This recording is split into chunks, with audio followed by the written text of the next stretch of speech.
los doctores Juan Acosta, Romina Manso y Florencia Armando.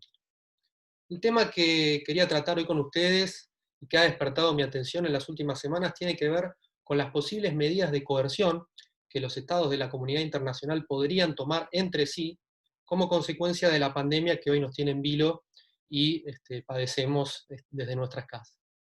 Entonces, se me ocurrió un poco vislumbrar cuáles serían esas medidas de coerción o reacciones, que en definitiva son eso, reacciones que tienen los estados entre sí y ante organismos internacionales también, ¿por qué no?, respecto de la pandemia del COVID.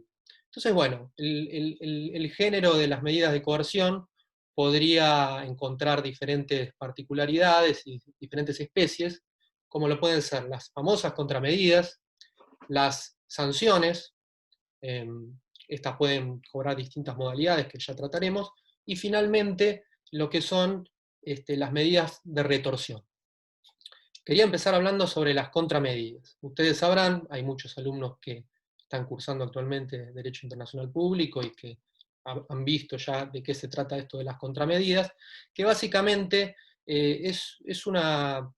son medidas descentralizadas que pueden tomar los estados. Se encuentra enumerada en el proyecto de la Comisión de Derecho Internacional sobre actos internacionalmente ilícitos. Es una causal de exclusión de la ilicitud y está enumerada a partir del artículo 49 del mencionado proyecto, el cual enumera diferentes requisitos, tanto sustanciales como formales. Dentro de los primeros podemos encontrar, por ejemplo, que las mismas deben ser proporcionales, que no deben transgredir ninguna norma imperativa de derecho internacional general, que no deben implicar el uso de la fuerza, que deben operar siempre y cuando haya habido alguna violación, alguna obligación internacional, y finalmente tienen un carácter tuitivo, esto es, no punitivo, no sancionatorio, y por ende deben ser reversibles, es decir, cuando cesa el ilícito o se dan suficientes garantías al respecto, los estados deben tener cierta facilidad para poder retirar las mismas. Luego encontramos también requisitos de carácter formal o procesales que tienen que ver con cómo se pueden instar estas contramedidas ante organismos internacionales, y básicamente serían dos. La primera de ellas tiene que ver con el deber de notificar al Estado que se le aplican esas contramedidas, y la segunda, y muy importante, las contramedidas, deben cesar una vez que se inicia una acción ante un tribunal jurisdiccional o arbitral. Entonces, si yo inicio una acción en instancia internacional, tengo que cesar con las contramedidas porque la competencia y las atribuciones y el juez natural de la causa ya pasaría a ser un tribunal judicial o arbitral internacional. Entonces, mucho se ha escrito respecto de la posibilidad de que, por ejemplo, los diferentes estados de la comunidad internacional apliquen efectivamente contramedidas contra China.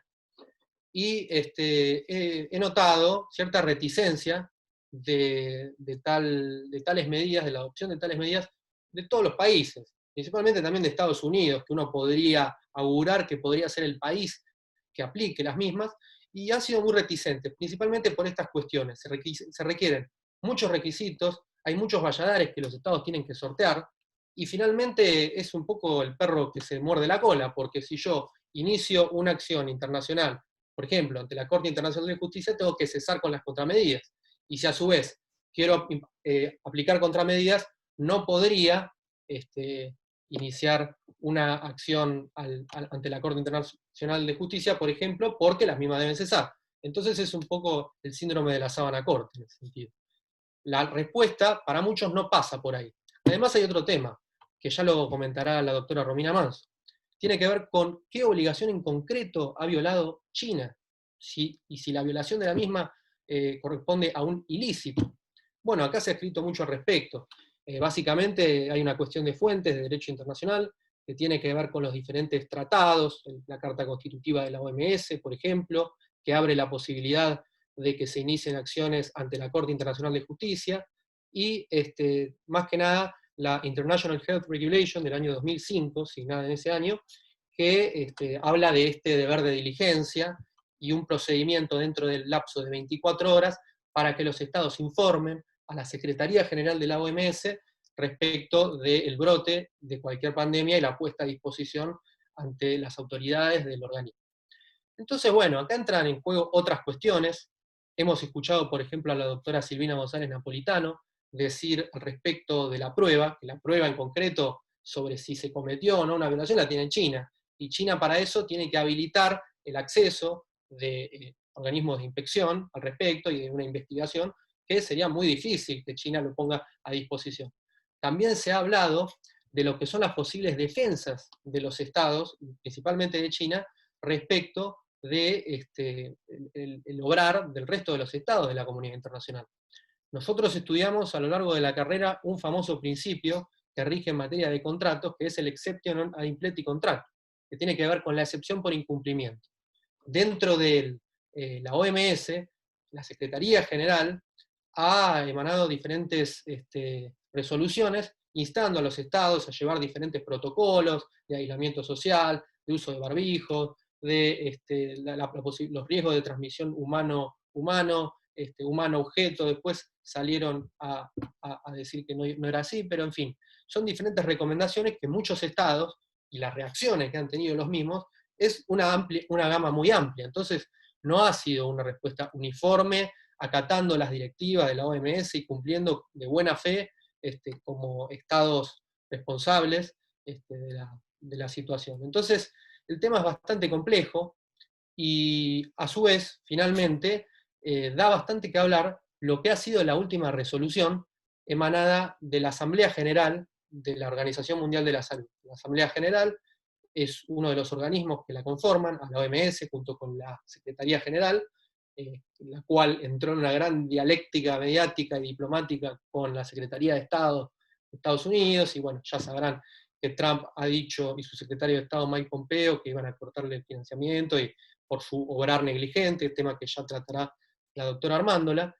Pero lo que yo quería rescatar es que en el seno de la Asamblea General, el mes pasado, el mes de mayo, se ha resuelto por unanimidad, casi todos los estados que forman parte de la Asamblea General han resuelto que el asunto por el momento se va a buscar amparar bajo un principio de cooperación, de solución pacífica, no ha imputado responsabilidad, simplemente lo que ha dicho esa resolución de la Asamblea General, ratificada también por Estados Unidos, por China, etc., es que a futuro se va a evaluar una evaluación comprensiva para investigar sobre el posible origen de la pandemia. Eso fue lo máximo que se animó la Asamblea General por una cuestión de consenso político y diplomático, pero finalmente eso fue lo único que encontramos al respecto de una investigación certera.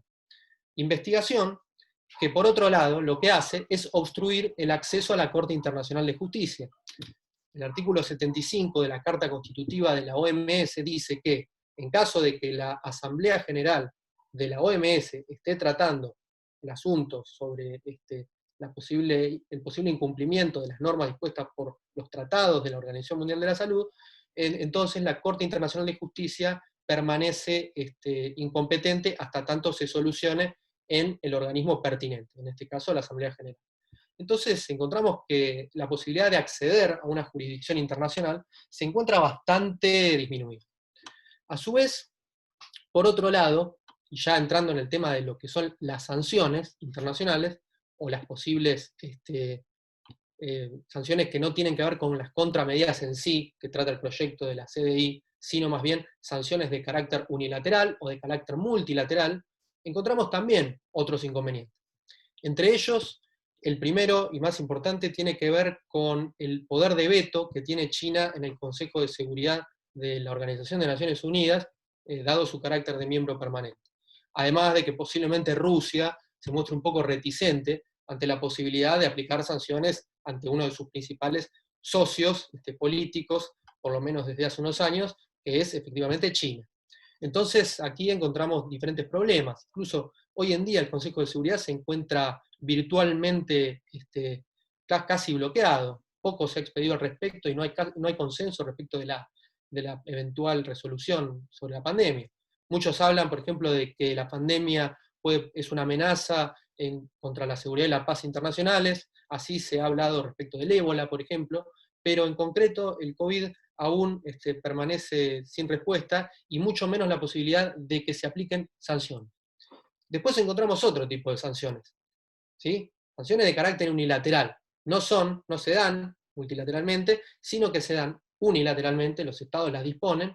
Esto en contraposición con lo que podría ser, por ejemplo, una sanción impuesta por un organismo minilateral, como podría ser el G6, hoy G6, antes G7, o el G20, que pocos se han expedido al respecto de una imputación de responsabilidad o la posibilidad de aplicar sanciones, sino que más bien bregan porque en virtud del principio de cooperación internacional se pueda finalmente llegar a la tan ansiada vacuna y poder distribuirla de la manera más sencilla posible.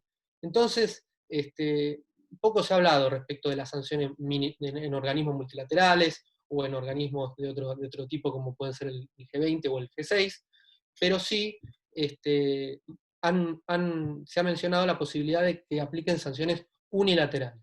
Las sanciones unilaterales naturalmente cuentan con menor legitimidad dentro de la comunidad internacional, al no haber una resolución que las trate al respecto y que en cierta forma venga a legitimar el accionar de las sanciones, entonces muchas veces son impuestas de manera unilateral. Lo cual yo veo bastante complejo, porque ustedes imagínense que China, el mundo que vivimos hoy, China, es no solo una de las, tal vez la principal potencia económica del mundo, sino que es el principal socio comercial de la mayoría de los países del mundo. Ha superado a Estados Unidos hace años ya, y el flujo de intercambio comercial y financiero es muy importante. Tienen proyectos en infraestructura de miles de millones de dólares. Es un país que ha expandido bajo una diplomacia mucho más asertiva y contundente, y en un ascenso claro que pone en disputa la hegemonía mundial contra Estados Unidos, y difícilmente un país, imagínense por ejemplo Argentina, aplicándole algún tipo de sanción unilateral a China. ¿Qué vamos a hacer? Vamos a ir a la estación espacial en Neuquén, que no puede entrar ni el Congreso de la Nación, o vamos a aplicar un embargo de granos sin poder exportar soja a China. Obviamente hay mucha asimetría entre el poder que tiene un país como la Argentina, o que tiene un país como Australia, por ejemplo, respecto de China. Hay una interdependencia asimétrica, porque China es mucho más poderoso. Incluso Estados Unidos, que tiene y que ha llegado a un acuerdo comercial, la primera fase de un acuerdo comercial, antes de que todo esto suceda, el sector agroexportador de Estados Unidos se muestra muy reticente a que Estados Unidos y el gobierno de Trump aplique sanciones a China. Porque ellos quieren Mariano, exportar. perdón, Sí, 10 minutos ya. perfecto. Ellos quieren exportar, quieren crecer y obviamente quieren ver si la recuperación de la crisis económica va a ser en L o en B corta, como dicen muchos, si va a ser más rápida o más estancada. Entonces, es muy difícil el tema de la imposición de sanciones unilaterales. Finalmente, para ir cerrando y cederle la palabra a mis colegas, quería hacer cierta analogía histórica, dada la proximidad a una fecha muy importante en la que nos encontramos. Muchos sinólogos, por ejemplo, Romina, que es especialista en China, se acordará lo que sucedió hace 31 años, exactamente la semana pasada, el 4 de junio de 1989, que se conoció como los incidentes de la plaza de Tiananmen en Beijing, donde los estudiantes y jóvenes chinos se manifestaron en las plazas de Beijing para clamar mayores derechos y libertades políticas, evento que fue duramente reprimido por parte del Ejército Popular de Liberación, el ejército del Partido Comunista Chino. Entonces, esa cuestión, en su momento, no solo que aceleró muchas tendencias y muchos fenómenos del proceso histórico que en aquel entonces estaban casi debajo del tapete, como fue, por ejemplo, la desintegración, la ulterior caída del muro de Berlín a fines del 89, la desintegración del Pacto de Varsovia y la disgregación territorial de la Unión Soviética, sino también China respecto del resto del mundo. A China se le aplicaron infinidad de sanciones por ese acontecimiento. Embargos de armas que al día de hoy continúan vigentes, sanciones económicas. China no pudo ingresar a la Organización Mundial de Comercio hasta bien entrado el 2001. Hubo muchas discrepancias diplomáticas y fue un momento que puso en vilo a la comunidad internacional. En aquel entonces, lo que sucedió, para darle legitimidad a aquellas sanciones, fue que el secretario general de Naciones Unidas, Javier Pérez de Cuéllar, un peruano, hermano latinoamericano, que era el secretario general, no instó el Consejo de Seguridad y no buscó que el Consejo de Seguridad fuese quien se expida sobre la responsabilidad internacional de China y la aplicación de sanciones, sino que lo hizo mediante la Comisión de Derechos Humanos.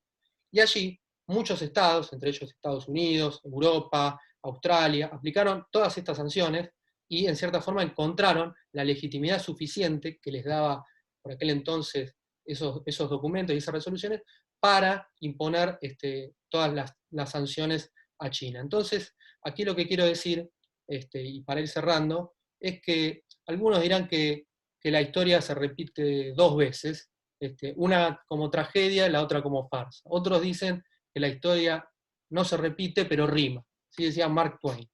Y yo creo que lo que va a suceder es algo similar a lo que sucedió aquel entonces, sin llegar a una instancia internacional, sin judicializarlo, sin necesariamente endilgar responsabilidad a China al respecto, pero tal vez encontremos la evolución de diferentes sanciones que le serán impuestas a China. Entonces, es muy importante esto, porque el COVID y la pandemia que vivimos hoy en día es un hecho histórico que viene en muchos aspectos a cambiar nuestra vida o a acelerar ciertas tendencias. Y bueno, como decían, Hegel decía que la historia mundial es la corte mundial.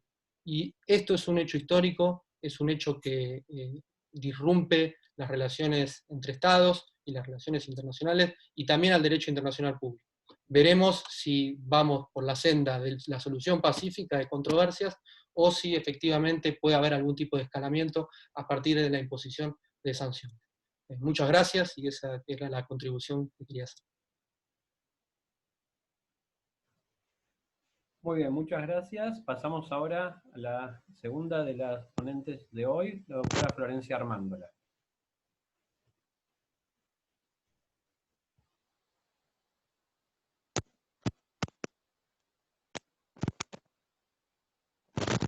Bueno. Profe, no se escucha. A ver. ¿Ahí me escuchan? Ahora sí. ¿Ahí se me escucha?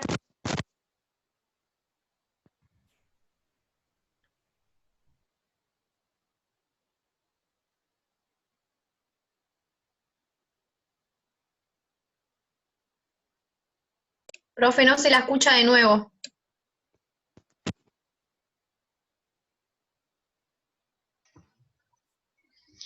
Profe, ¿apagamos la cámara para poder escucharla?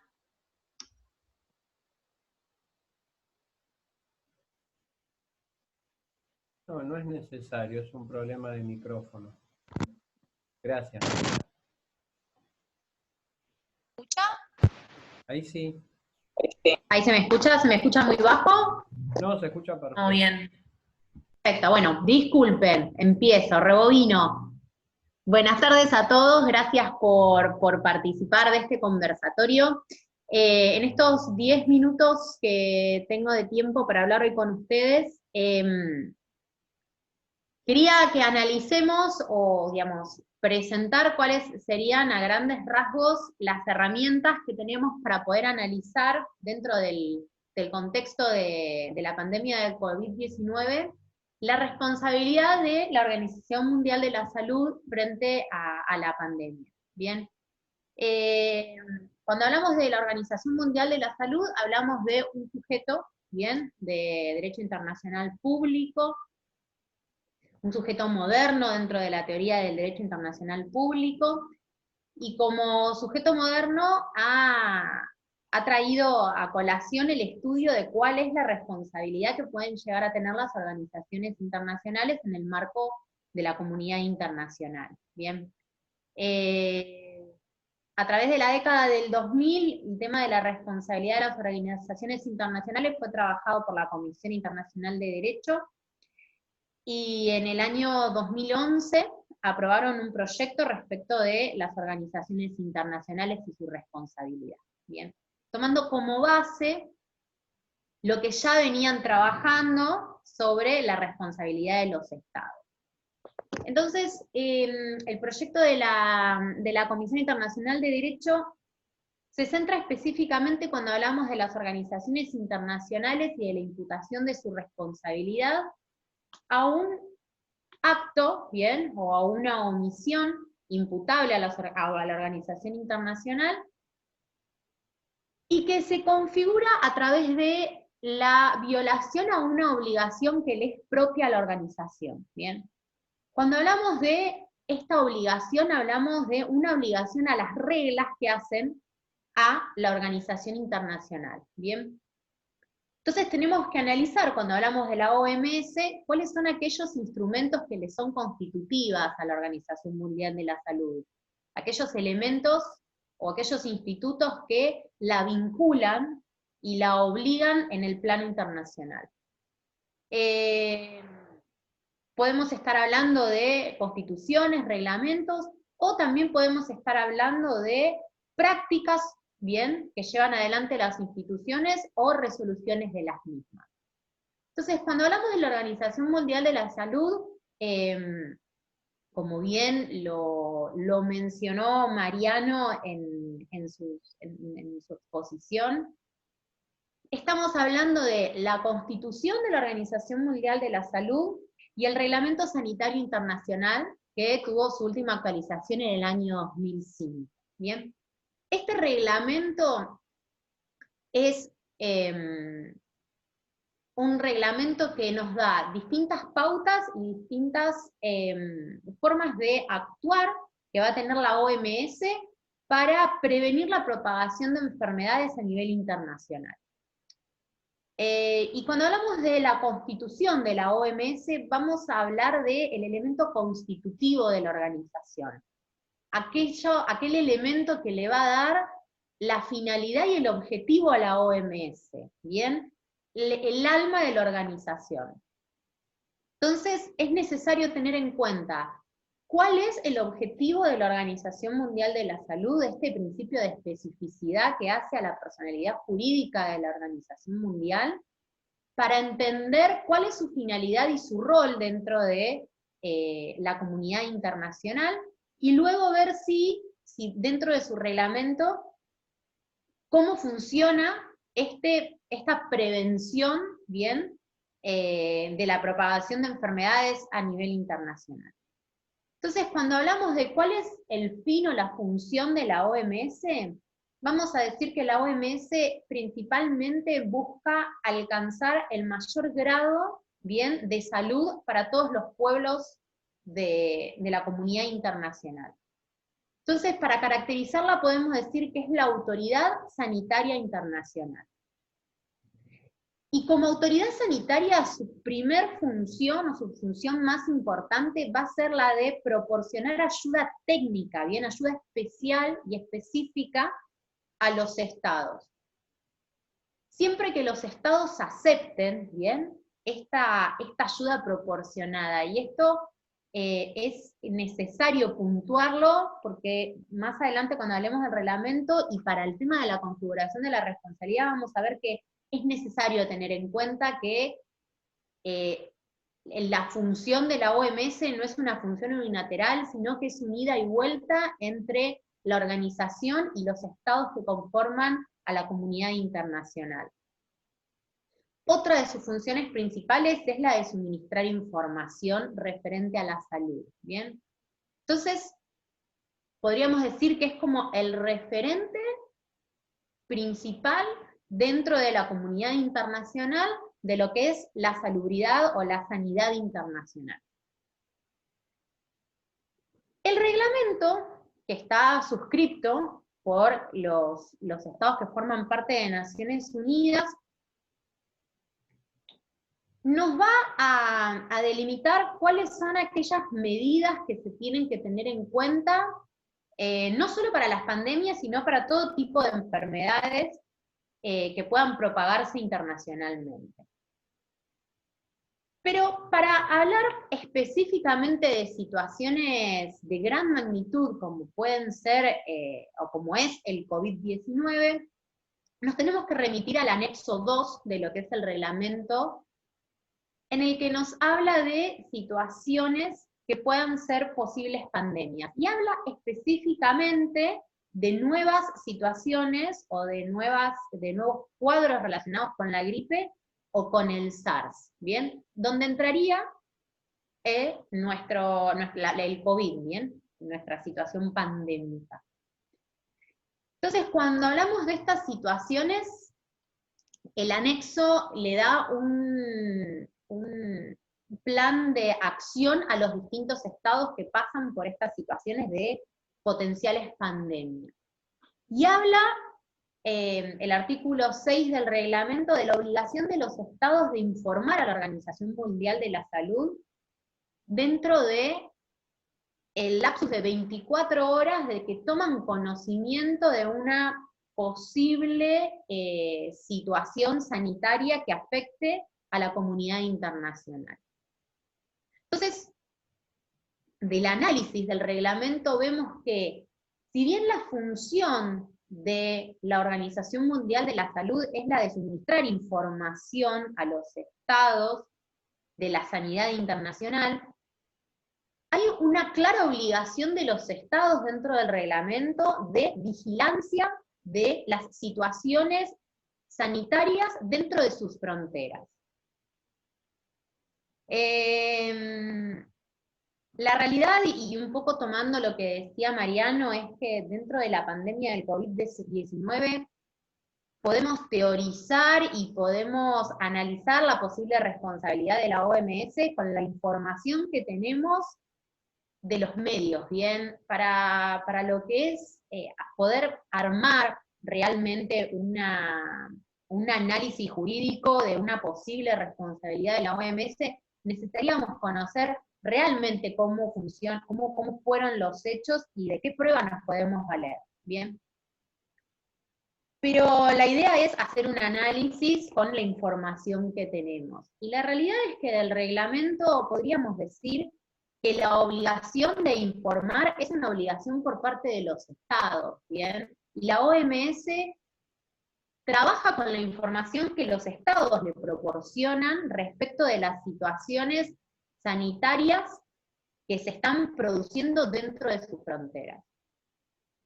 Entonces, si esto es una opinión personal, y es lo que dejo en el conversatorio para que después podamos analizarlo entre todos, es si realmente existe una responsabilidad internacional de la OMS.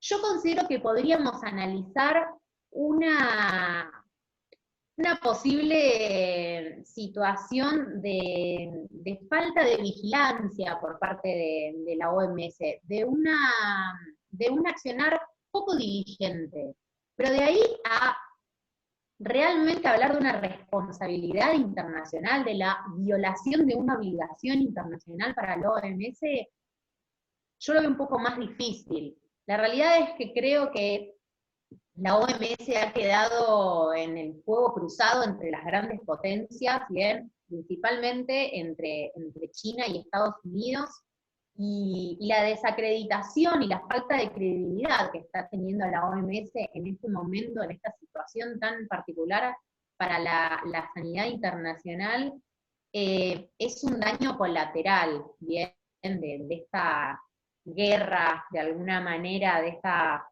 nueva guerra fría entre las grandes potencias mundiales. Yo particularmente considero de que sería muy difícil realmente poder configurar la responsabilidad de la OMS, y entiendo que esta pérdida de credibilidad de la Organización Mundial de la Salud es un castigo suficiente dentro de la comunidad internacional por este mal desempeño que se le está endilgando a la Organización Mundial de la Salud. Sin dejar de lado también que otro de los castigos que podríamos entender que está sufriendo la OMS es el retiro del financiamiento de Estados Unidos, que se hizo efectivo esta semana y que suma casi el 15% de los fondos con los que funciona la Organización Mundial de la Salud. Entonces es un golpe bastante fuerte, bien, para lo que es una organización internacional. Tampoco quiero dejar de lado... Florencia, perdón, 10 minutos. Ya cierro. Tampoco quiero dejar de lado algo que también mencionó Mariano, y es la falta de, en la potencial responsabilidad de la OMS, la falta de un fuero específico para llevarla a la OMS para poder resolver este conflicto de responsabilidad. Pero bueno, personalmente yo considero que más que una responsabilidad jurídica, lo que estamos viendo en este momento de pandemia y en el accionar de la OMS es una situación de política internacional y un daño colateral que hace a la política internacional y no tanto al derecho internacional.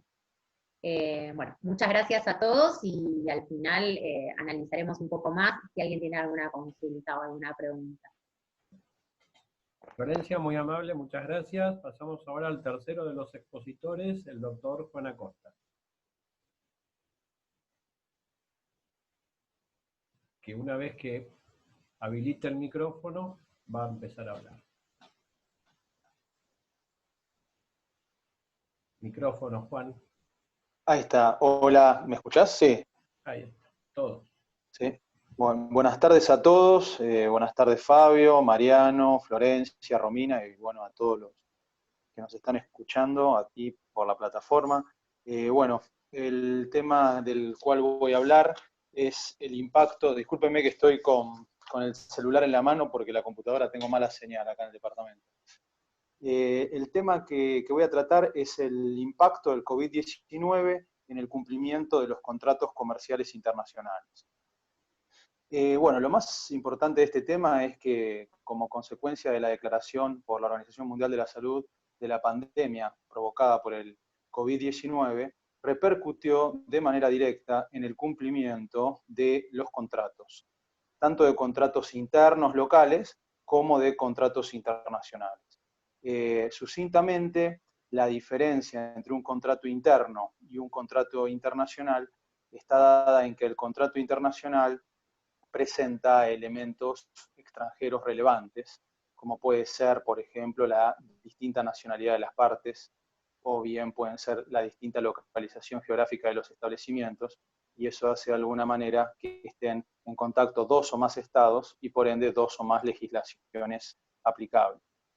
Pero lo más importante es que los contratos comerciales internacionales, que ya de por sí son riesgosos, o más riesgosos que los contratos internos, a causa de la distancia que hay, siempre implican algún otro tipo de contrato conexo, por así decirlo, que está dentro de la cadena.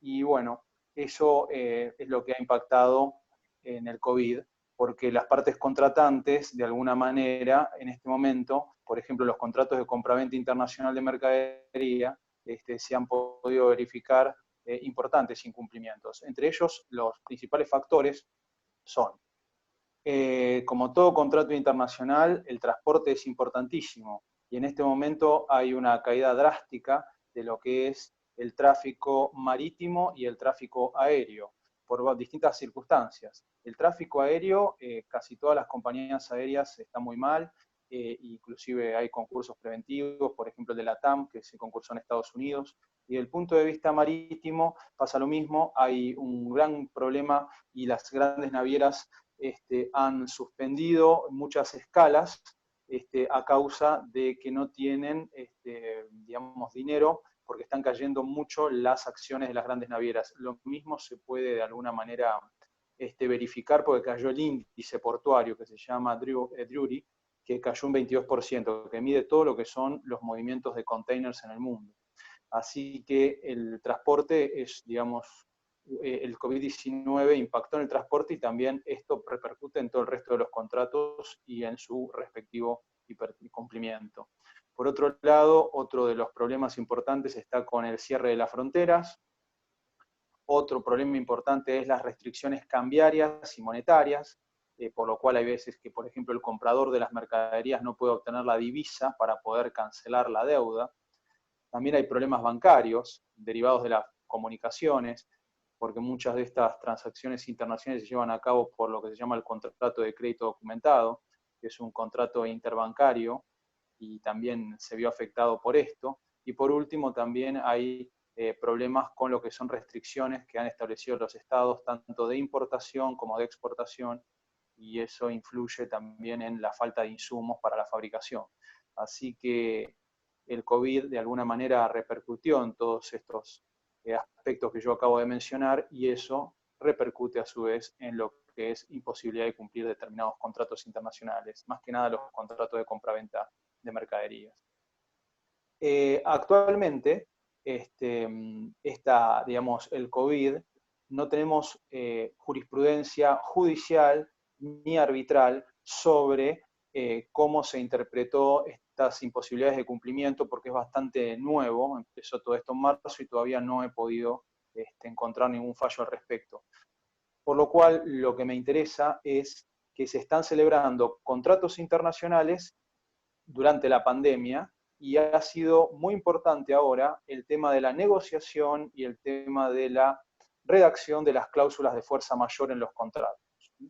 Entonces me pareció pertinente analizar el tema de la cláusula de fuerza mayor, que es una cláusula modelo que diseñó la CCI, que es la Cámara de Comercio Internacional, que tiene sede en París y que nuclea a todos los grandes mercaderes del mundo de los más diversos rubros. Esta cláusula modelo es una cláusula para que las partes contratantes, ejerciendo su autonomía de la voluntad material, la incorporen a su contrato, por ejemplo, un contrato de compraventa internacional de mercaderías. Y como es una cláusula modelo, las partes la pueden adaptar. Generalmente en los contratos internacionales, la autonomía de la voluntad es aún más amplia y las partes son una suerte de legisladoras ad hoc, porque hacen su contrato a medida, con las particularidades que precisan ellas para su relación comercial. Esta cláusula se puede incorporar ya sea por referencia, porque en una cláusula contractual las partes pactan y, por ejemplo, pueden manifestar lo siguiente, que a los efectos del presente contrato las partes pactan la aplicación de la cláusula modelo de la CCI del año 2020 sobre fuerza mayor, ya con esa simple referencia es suficiente, o también podrían transcribirla literalmente en el contrato.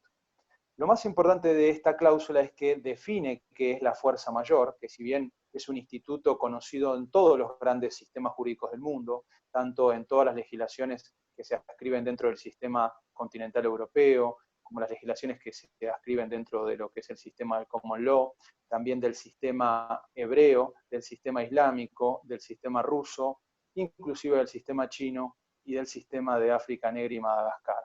Así que el tema de la fuerza mayor es un instituto mundialmente conocido, pero las legislaciones de los estados a veces no coinciden con los requisitos para su configuración. Entonces, esta cláusula justamente lo que hace es darle la oportunidad a las partes, cuando se va a un contrato internacional, de no tener que quedar atadas a un derecho nacional que quizás no tenga la mejor solución para el caso. Esta cláusula modelo define la fuerza mayor en los siguientes términos. Dice que es la producción de un hecho o una circunstancia que produce una imposibilidad de que una de las partes contratantes pueda cumplir con una o más de sus obligaciones contractuales.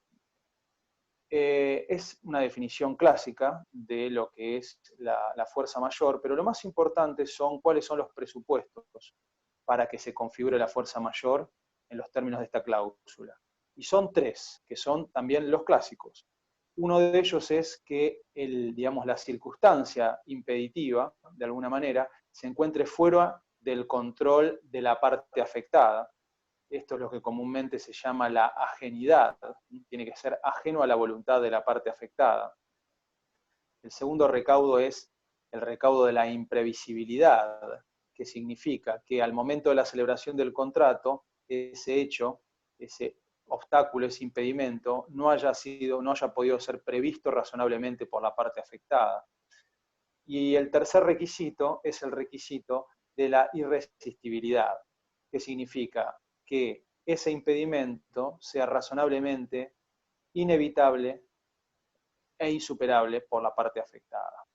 Todo esto tiene que ser visto, analizado, ponderado desde un estándar, que es el estándar de la razonabilidad, que significa que hay que ver cómo se comportaría en este caso ante un problema de fuerza mayor un comerciante que esté en las mismas condiciones y en las mismas circunstancias que está la parte afectada en el caso concreto, porque tampoco se pueden pedir medidas, digamos, irrazonables o exorbitantes. Así que ese es el parámetro de conducta que se exige en el comercio internacional.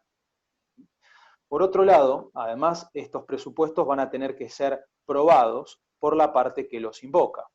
Así que el onus probandi, la carga de la prueba, la tiene la parte afectada por el incumplimiento, es decir, la parte que no puede cumplir con su obligación. Esa es la parte que va a tener que probar estos tres requisitos. Por otro lado, y esto también es importante, es qué sucede cuando una parte incumple un contrato, pero ese incumplimiento de alguna manera depende de una prestación a cargo de un tercero. Puede suceder que en un contrato de compra-venta el vendedor se obliga a entregar la mercadería en destino, por ejemplo en el puerto de Shanghái, y haya un problema con el transporte marítimo. En ese caso, cuando depende de un tercero, para que la parte contratante principal, de alguna manera, pueda excusarse y no tenga responsabilidad, de alguna manera tiene que probar que respecto de ese tercero también existe una causa, digamos, de fuerza mayor, además de la propia causa de fuerza mayor, es decir, se exige una suerte de condiciones acumuladas. Por otro lado, también esta cláusula lo que establece son casos presuntos de fuerza mayor, que si bien hace una lista, esa lista no es taxativa y las partes pueden de alguna manera agregar o bien quitar supuestos. Estos supuestos son supuestos presuntivos, son una suerte de presunciones iuris tantum, que pueden ser desvirtuadas por prueba en contrario, por la parte adversarial. Y lo más importante es que si la parte que tiene a su favor estas presunciones está exonerada de probar la imprevisibilidad y lo que es la ajenidad o que está fuera de control. Lo único que va a tener que probar va a ser que esa causa de fuerza mayor, ese hecho, le es irresistible, es decir, que no lo puede superar. Y se mencionan varios hechos, por ejemplo, guerra, guerra civil, disturbio, rebelión, insurrección. También se mencionan causas de nacionalización y expropiación. También se mencionan todo lo que es plaga, epidemia, desastres naturales extremos. También se menciona todo lo que son impedimentos del transporte, de las comunicaciones y de la energía, entre otros. O sea que justamente el tema de la epidemia está prevista y una pandemia es una epidemia, pero de un tamaño tan grande que ya de alguna manera involucra a varios países. Por otro lado, lo más importante es que la parte que logre probar con éxito la fuerza mayor, ¿cuál es el efecto? El efecto es que de alguna manera se lo exime, se lo exonera de cumplir con la obligación a su cargo y de responder por cualquier daño que haya causado por su incumplimiento.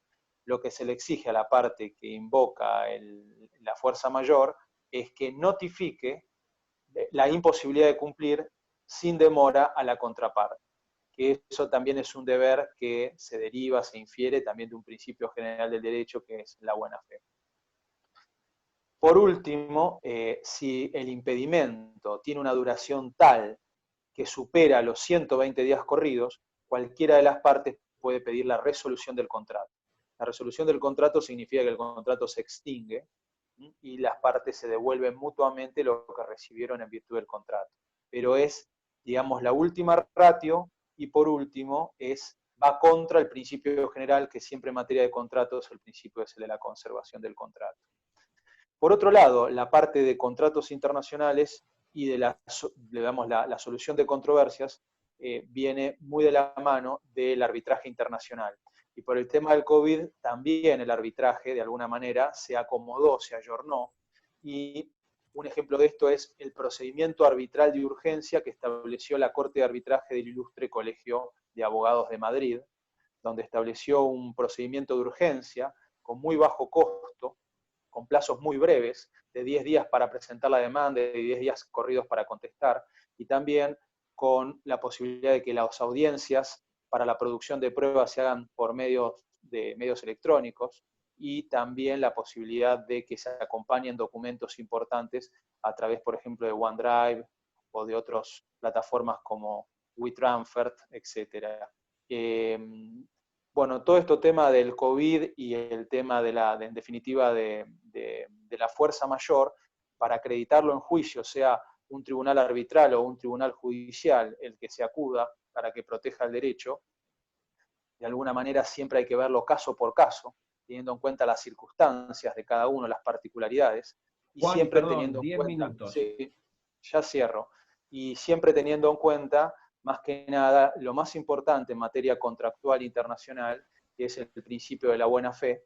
Si bien no hay un concepto en las legislaciones internas de los estados de lo que es la buena fe, el concepto más importante de buena fe lo van a encontrar en el Código Uniforme de Estados Unidos, en el Uniform Commercial Code, que define la buena fe como honestidad en los hechos y cumplimiento de los estándares comerciales de un justo trato.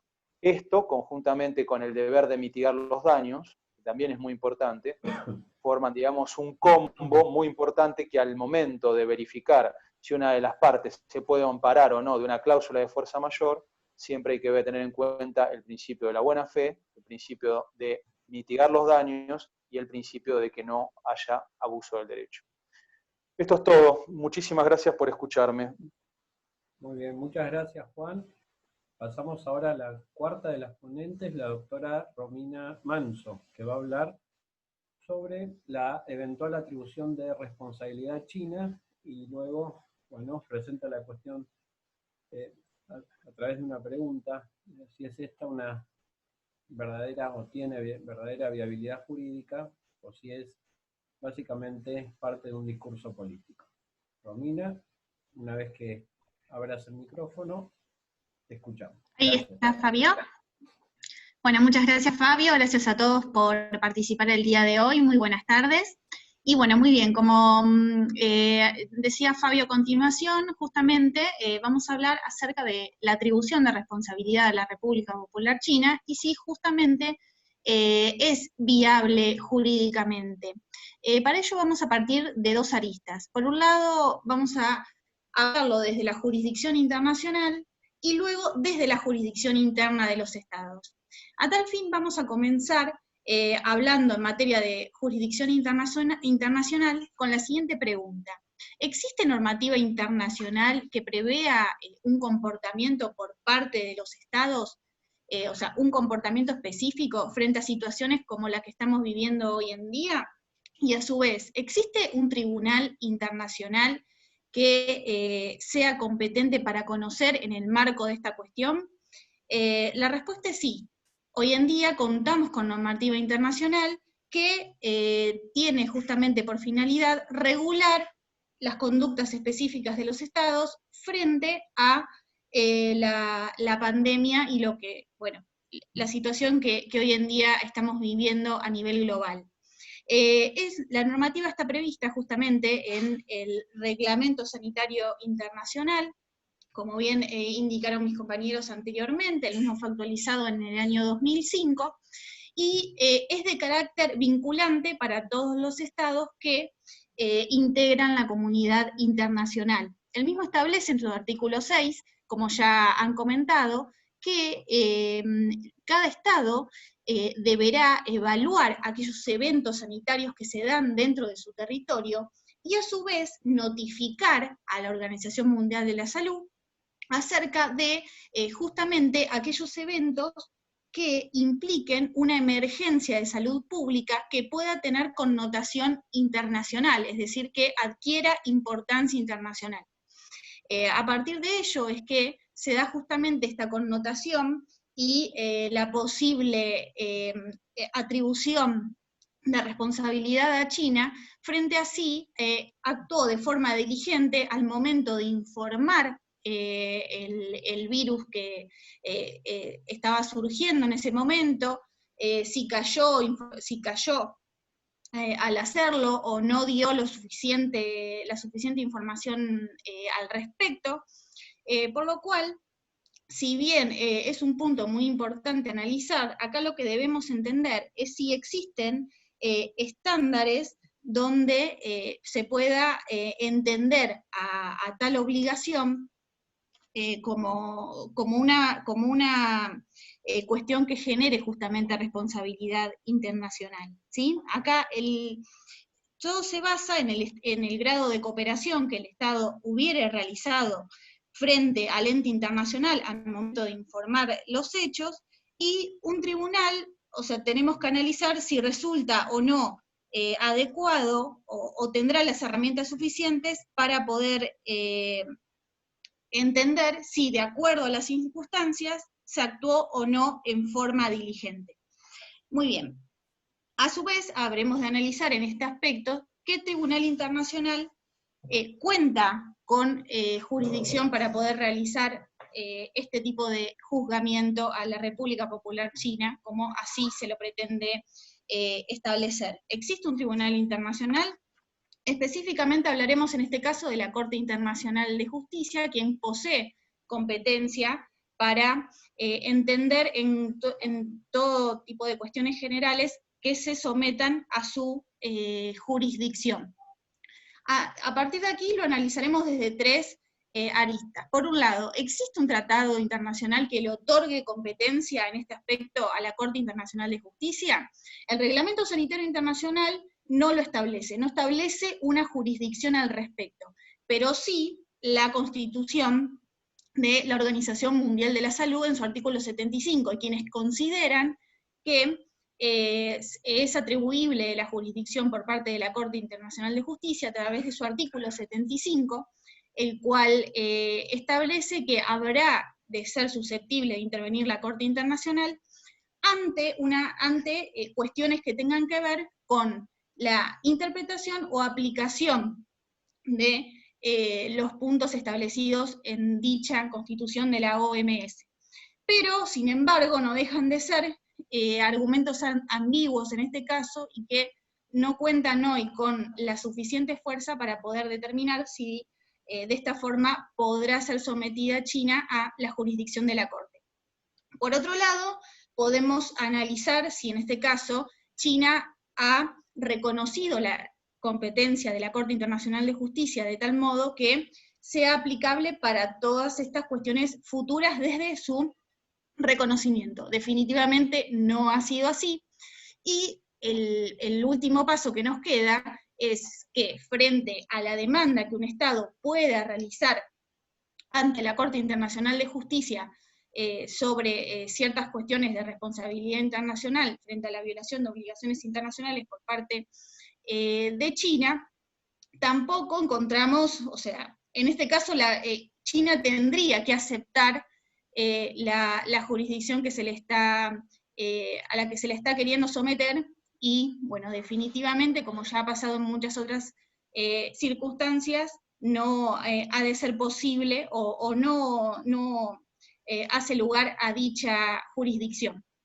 Otras cuestiones que se han planteado, que la Argentina lo ha hecho, hay un abogado que lo ha planteado, el someter a China a la Corte Penal Internacional, como también habló Fabio al respecto. Tenemos que tener en cuenta, en primer lugar, que China no es parte del Estatuto de Roma, que crea la Corte Penal Internacional en el año 1998. Por lo tanto, aquí ya tenemos un primer bloqueo o barrera frente a esta situación. Y asimismo, si el Consejo de Seguridad decidiere someter la situación a una posible responsabilidad internacional en materia penal de funcionarios o autoridades de la República Popular China, estaríamos dentro de un marco de una misma situación, debido, como bien decía Mariano, que China resulta ser miembro permanente del Consejo de Seguridad, y por lo tanto posee derecho a veto y no dará lugar a el sometimiento frente a tal jurisdicción. Ahora pasemos a lo que es la jurisdicción interna de los estados. Específicamente vamos a hablar acá de lo que fue la primera demanda que se instala formalmente sobre China, que es el estado de Missouri en los Estados Unidos, ¿sí? Aquí el fiscal general lo que estableció fue una demanda de carácter interno, en este caso, frente a los tribunales estadounidenses, en este caso del estado de Missouri, en contra del gobierno chino, con cuáles eran los argumentos que daban para tal acusación: engaño, suprimir información, arrestar a los denunciantes, y negar una transmisión comunitaria. A su vez hablaron de destrucción de evidencia, y los daños que ocasionaron a la población civil de este estado, implicando la muerte, sufrimiento y pérdidas económicas, por los cuales ellos plantean el debido resarcimiento civil y económico al respecto. Bien, pasamos al primer punto. La Corte, en este caso, las Cortes estadounidenses, en este caso del estado de Missouri, ¿posee jurisdicción para entender en este tipo de casos? La respuesta es sí. O sea, los estados, este grupo de personas puede acudir a su sistema judicial interno a fin de plantear este tipo de cuestiones y demandar al Estado chino como se lo hizo. Ahora bien, tenemos que evaluar al respecto la jurisdicción en materia de extraterritorialidad que posee Estados Unidos. Estados Unidos posee una ley, o sea, como todos los estados, los cuales reglamentan justamente cómo habrá de ser llevada a cabo la jurisdicción de sus estados, de sus sistemas judiciales, frente a la demanda de un estado extranjero, y lo que hacen es establecer ciertas excepciones a lo que entendemos por el principio de inmunidad de jurisdicción de los estados. Ahora bien, la demanda que Missouri implantó se va a encontrar con la primera traba procesal, que va a estar dada justamente por la inmunidad de jurisdicción de la República Popular China. Cuando hablamos de jurisdicción, de inmunidad de jurisdicción, nos referimos específicamente a la imposibilidad de que un Estado pueda ser demandado frente a tribunales extranjeros, es decir, de otro Estado, como bien ya lo hemos estudiado en otras oportunidades. Ahora bien, Estados Unidos, al igual que nuestra legislación interna, posee excepciones al respecto.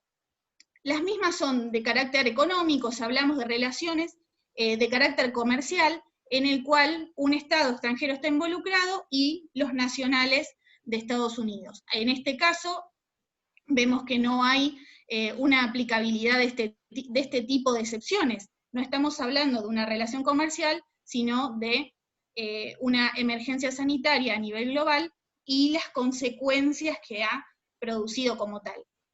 Aun cuando existiere se diera lugar, o sea, un juez diera lugar a la aplicación de lo que establece la demanda y las excepciones previstas, ¿qué pasa? Nos vamos a encontrar con una segunda opción. Si este juez dicta una sentencia, la misma encontrará una nueva traba al respecto, que estará dada por la inmunidad de ejecución, es decir, que la República Popular China será inmune en el caso de la ejecución de dicha demanda sobre sus bienes, ¿sí? Se requiere una efectiva renuncia al principio de inmunidad de ejecución para que dicha demanda o sentencia, perdón, en este caso sentencia, sea aplicable a la circunstancia prevista. Por lo tanto, vemos dentro de todo este marco la dificultad que existe al momento de poder efectivamente llevar a cabo una sanción sobre China, ¿sí? Y ello nos da paso a lo que hablábamos previamente, la existencia de una cuestión de carácter meramente político, y que se pone en jaque un poco esta guerra económica y política que ha existido ya hace varios años entre China y Estados Unidos, y que justamente considero como producto del COVID-19 y todas estas situaciones que se están dando a nivel mundial, van a producir una reconfiguración de la geografía del poder. Y asimismo, yo creo que se generará un nuevo orden geopolítico que va a poner en jaque o al menos en cuestionamiento la globalización neoliberal en la que nos encontramos inmersos, ¿no? Todo lo que tiene que ver con la cooperación internacional, el rol que tiene China en este momento en materia de cooperación internacional y cómo han actuado al respecto tanto la Unión Europea y Estados Unidos. Aquí tendremos que ver si hablamos de una única responsabilidad o de responsabilidades compartidas en base a los efectos y hechos que han ocurrido. Yo creo que esto va a dar paso a la creación de nuevas relaciones, de nuevos entes y figuras que tendrán un nuevo poder dentro de un marco de relaciones donde justamente el paradigma tecnológico es el que va a imperar, lo vemos desde el inicio de la pandemia, y una nueva reconfiguración en esta relación que existe entre el ciudadano, el Estado y el mercado. China en ese aspecto es muy fuerte, como está poniendo la impronta desde ese lugar, y el poder tecnológico que tiene al respecto, y bueno, justamente... Sí, ya terminé. Y esto justamente será lo que, bueno, marcará la agenda mundial de hoy en día, y todas estas cuestiones que se generan en la arena internacional, ¿no? Y esta lucha por el poder y la hegemonía entre los diversos estados o grandes potencias como lo son hoy en día Estados Unidos y China. Muchas gracias. Bueno, habiendo entonces concluido con esta primera etapa, en la cual nuestros protagonistas procedieron con las exposiciones de sus temas, que dicho sea de paso, verdaderamente de manera personal, y creo que también en boca de todos, estamos muy agradecidos por sus exposiciones, porque verdaderamente han abarcado y han abordado temas que son interesantísimos, y que sobre todo en realidad constituyen temas sobre los que no hay precisión en la actualidad. Así que verdaderamente, en principio, un agradecimiento especial a todos ellos, como así también, obviamente, a toda la audiencia por estar aquí presente, que también nos permiten desenvolvernos y desenvolver este encuentro, ¿sí? Bueno, entonces ahora estamos en condiciones de pasar en la segunda etapa, para la cual, como se dijo, pasaremos a realizar a cada uno de los expositores las preguntas que están hablando a través del chat. En primer lugar, la primera pregunta está dirigida para el doctor Mariano de Rosa. ¿Qué tal, doctor? ¿Está en condiciones de que proceda con la pregunta? ¿Qué tal, Laurencio? Sí, obviamente. Muchas gracias. Bueno, la pregunta, Mariano, sería: ¿con qué fundamento podría efectivamente imputarse, o más bien demostrarse, la responsabilidad de China por el incumplimiento de sus obligaciones internacionales, dada la existencia de un componente común a cada uno de los estados, o más bien de la comunidad global en sí, como es la imprevisibilidad, tanto en el nacimiento del virus como en su expansión?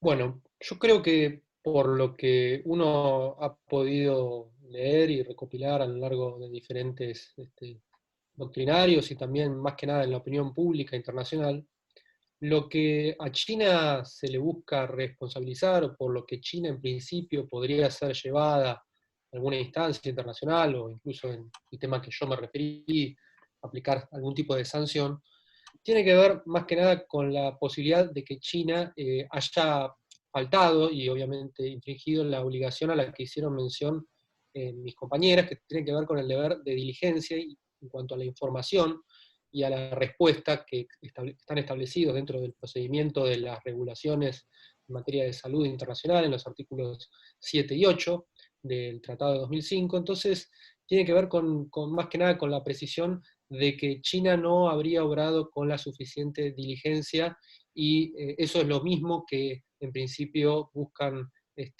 atribuirle a la Organización Mundial de la Salud, más que nada a su secretario general Tedros Ghebreyesus. Entonces, ese sería en principio lo que se busca investigar, lo que la Asamblea General ha dispuesto a raíz de la evaluación comprensiva que hice mención del pasado 10 de mayo, que tiene empezado a hacer una vez que toda esta situación sea morigerada. Entonces, el tema es más que nada determinar cuál ha sido la causa y cuál ha sido la respuesta que han tenido las autoridades chinas. Obviamente, es una cuestión imprevisible y habrá que ver en qué medida no se ha obrado con la diligencia necesaria o con cierta negligencia, o si a su turno puede haber algún tipo de agravamiento y algún tipo de circunstancia que ya no estamos hablando en el sendero de la culpa, sino más bien de mala fe, que es mucho lo que también han planteado. De hecho, son públicas las declaraciones de los jefes de Estado diciendo que el virus chino ha sido fabricado en una probeta o en un laboratorio de la ciudad de Wuhan.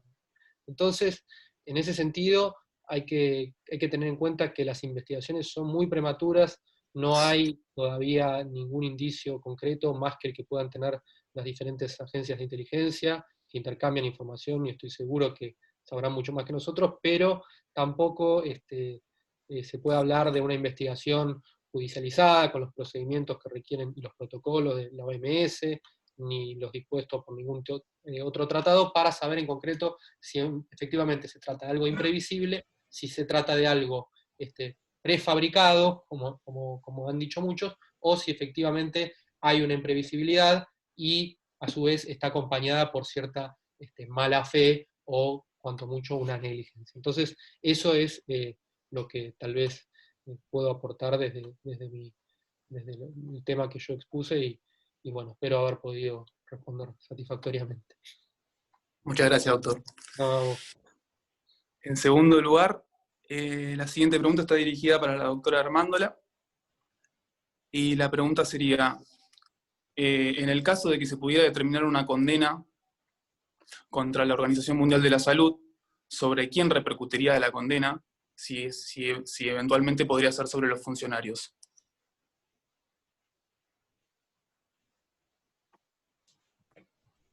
Doctora. ¿Ahí se me escucha? Perdón. Sí, doctor. El tema de los funcionarios es un tema especial. La realidad es que en el plano de la comunidad internacional, la que respondería potencialmente es la organización como sujeto. Luego se podrá ver por distintos mecanismos internos, que eso sí lo prevé también el proyecto de la Comisión Internacional de Derecho, la responsabilidad interna dentro del marco de la organización que puedan llegar a tener los funcionarios, ¿bien? Pero no a nivel internacional, no responderían a nivel internacional.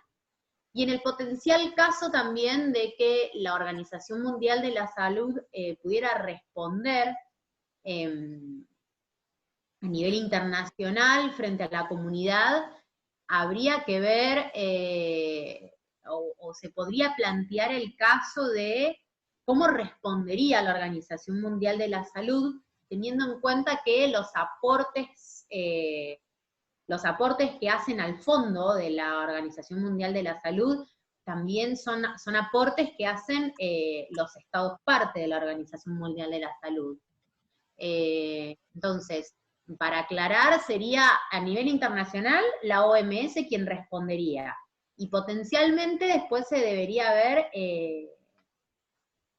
cómo respondería a nivel fondos, ¿bien? Monetariamente, respondería la Organización Mundial de la Salud, y cómo le respondería después, o cómo sería esas transacciones o esa responsabilidad interna que la Organización Mundial de la Salud tendrá para con sus estados partes en lo que es al fondo monetario de las contribuciones de los estados.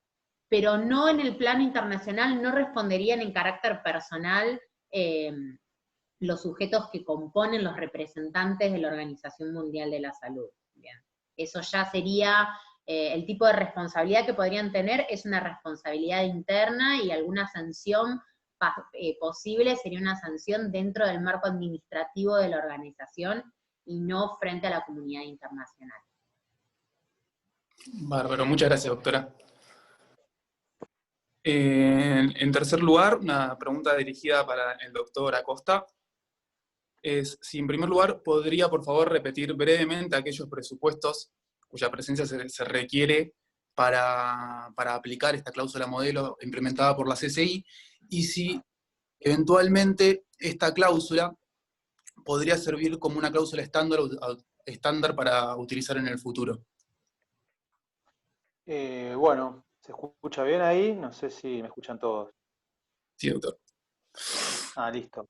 Sí, los requisitos para que la fuerza mayor en los términos de la cláusula modelo de la CCI sea operativa son tres, como había yo detallado. El primero es el conocido como la ajenidad, que significa que de alguna manera el impedimento esté fuera del control razonable de la parte afectada.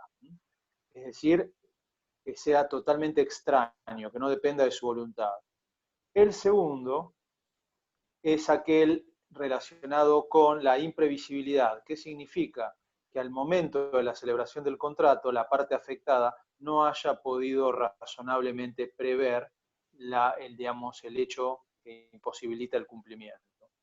Y en tercer lugar, el requisito de la irresistibilidad, que significa que no pueda razonablemente superarse o evitarse el impedimento.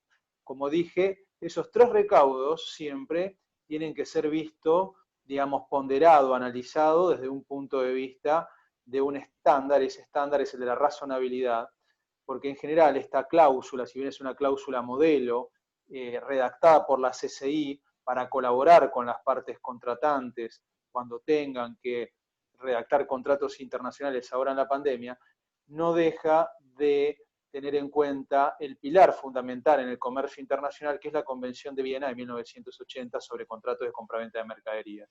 Por eso esa cláusula modelo que estamos analizando justamente utiliza el término razonabilidad, que como había dicho, significa analizarlo de alguna manera desde una persona que esté en igualdad de condiciones y en similares circunstancias, a ver qué decisión toma.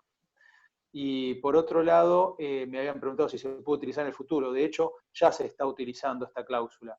Lo más importante es que en los contratos internacionales siempre rige la autonomía de la voluntad. Entonces las partes pueden agregar, insertar esta cláusula o no. Depende totalmente de ellos. Pero para, de alguna manera, no quedar sujetos a ninguna legislación estatal, las partes directamente diseñan este tipo de cláusulas para, de alguna manera, tener resultados más seguros, más certeros y con ello sumar seguridad jurídica a su transacción. No sé si hay alguna duda más al respecto. No, está bien, muchas gracias, doctor. Y por último, la última pregunta para la doctora Manso es que si usted consideraría alguna obligación internacional en la cual China podría haber incursionado en su incumplimiento y si eventualmente se le podría atribuir algún tipo de responsabilidad.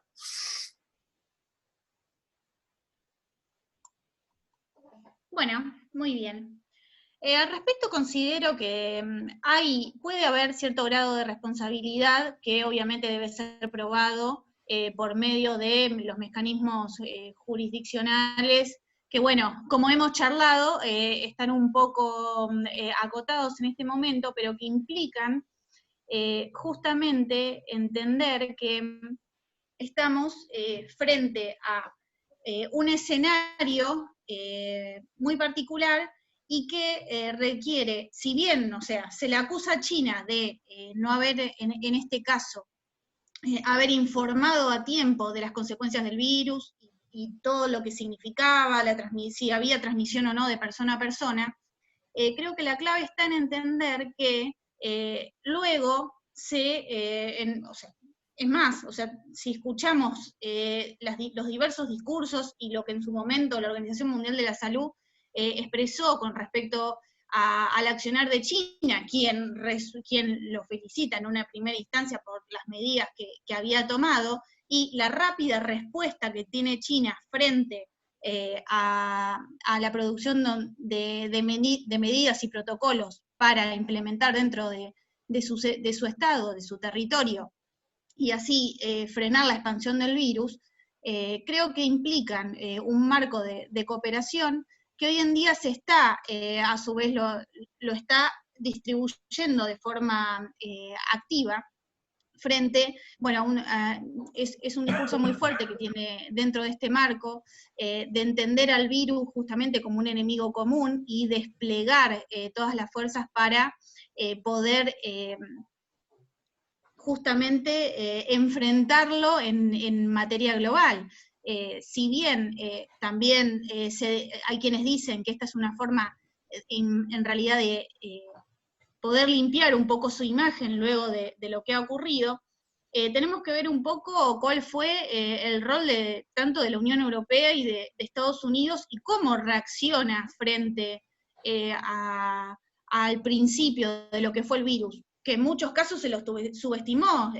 Trump en su momento, en un principio hablaba de que era una simple gripe y que no iba a tener ningún tipo de efecto, y miren las consecuencias que se han producido, o sea, y el marco de protocolos para poder hacer frente al virus en materia regional, como fue el caso de la Unión Europea, demostró muchas discordancias que llevaron también a las circunstancias y efectos que hoy en día tenemos. Entonces, si bien puede existir un grado de responsabilidad que habrá de avalarse, creo que la comunidad internacional en su conjunto tiene que plantearse cuáles son las medidas que han tomado para hacer frente a la pandemia, y más allá de esta puja política y de discursos, haber tenido en cuenta que era lo mejor para sus estados y actuar en consecuencia. Entonces, ver también cuál ha sido el rol y el grado de responsabilidad interno de cada estado frente a las políticas que ha tomado para poder combatir al virus dentro de sus estados. Fíjense que los protocolos utilizados son los que en un primer momento aplicó China, más allá de la creación de su hospital en 10 días y lo que significó, ¿no? Que es un poco también demostrar el poderío en ese momento que China tenía, pero una rápida respuesta que intenta trasladar al marco de la comunidad internacional en su conjunto, y que también puede implicar un nuevo protagonismo desde ese lugar.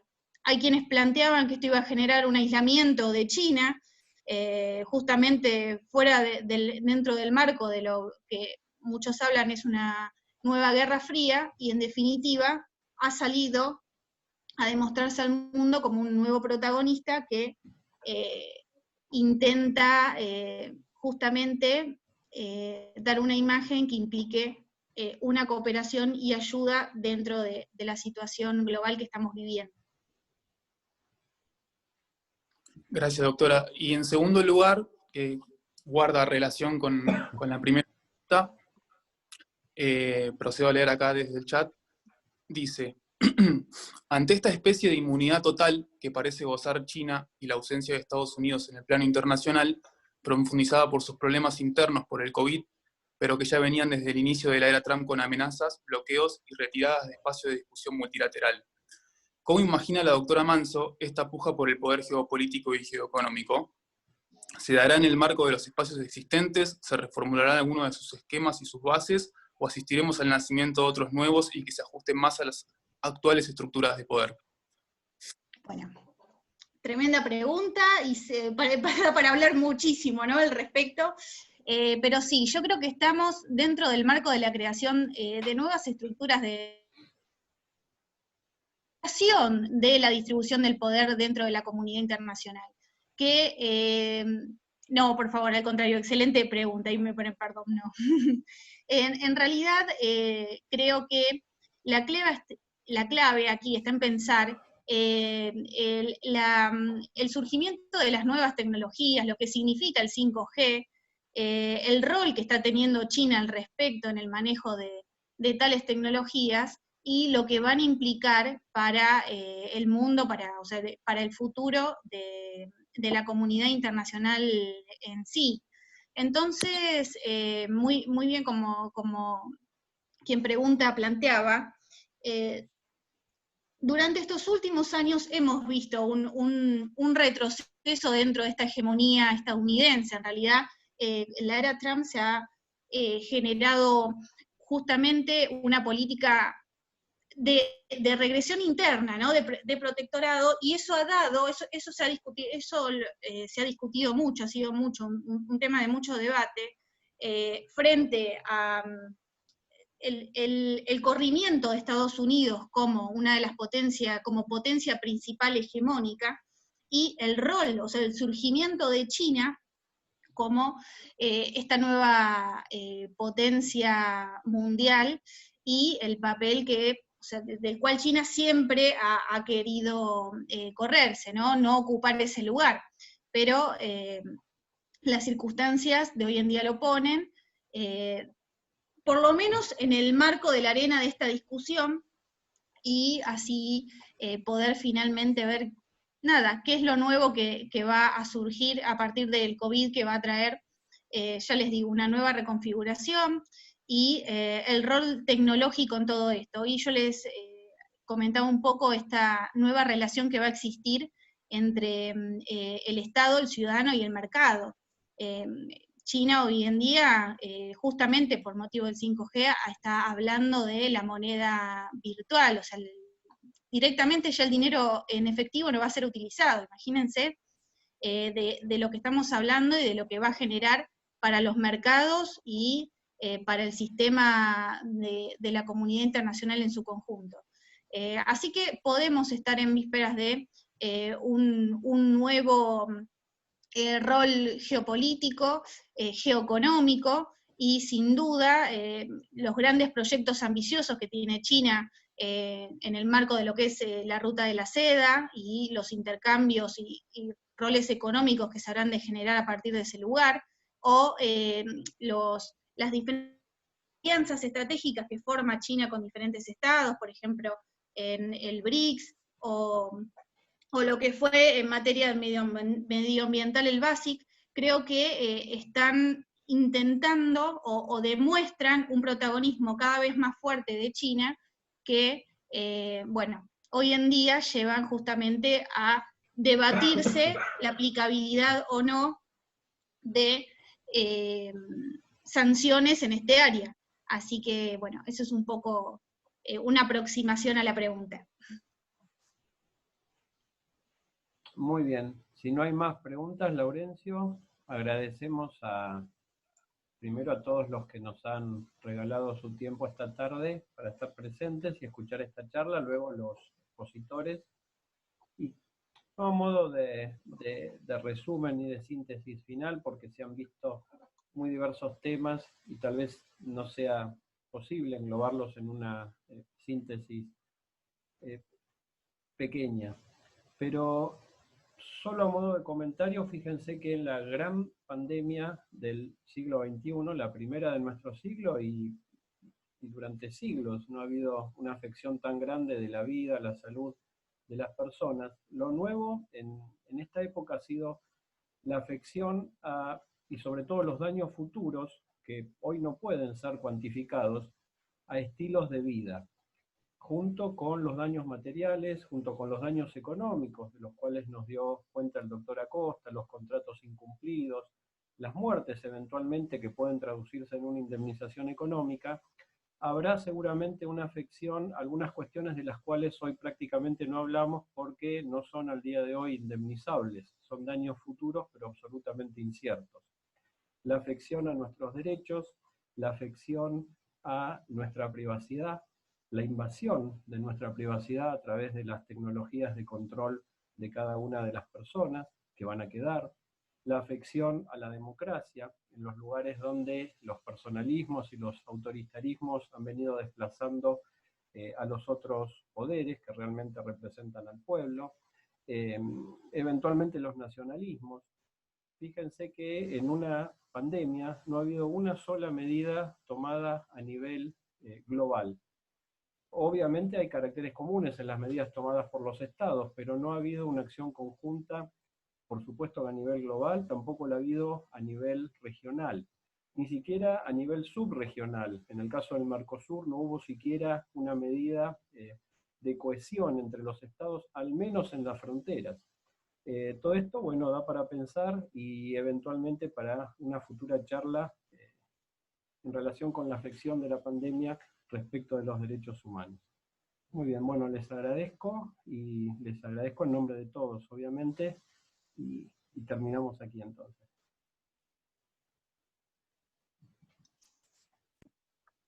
Perdón, Matías, ¿tiene la mano levantada? No. Ah, es un ok. Bueno, gracias, hasta luego.